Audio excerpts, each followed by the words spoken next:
Du sa klokka bikka 12.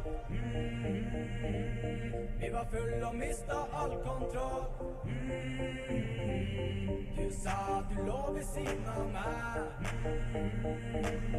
Jeg sa jeg gir nu faen i deg. Tenk at det går an. Jeg sa